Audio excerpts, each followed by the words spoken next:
এই লক্ষণগুলি যদি অবশ্যই প্রকাশ পায়, বুঝতে হবে শুভ সময় আসন্ন।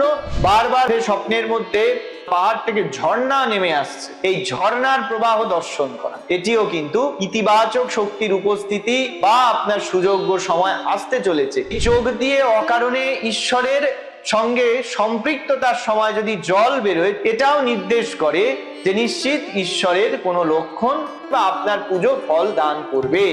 পুজোর সময় গুরু বা মা বা বাবা এদের যদি আপনার পূজাস্থলে আগমন, এইটি নিশ্চিত করে আপনার বাস্তু আপনার গৃহেও নিশ্চিত পজিটিভ শক্তির প্রবাহ রয়েছে। ঘন ঘন বা প্রতিদিন যদি পেঁচার দর্শন হয়, অথবা আপনার বাড়ি বাস্তু মন্দিরে যদি সে এসে বাসা বাঁধে বেশ কিছুদিনের জন্য, এক্ষেত্রে ধরতে হবে যে নিশ্চিত রূপে ডেস্টিনি বা ভগবান আপনাকে কিছু একটা লক্ষণ প্রকাশ করতে চাইছে।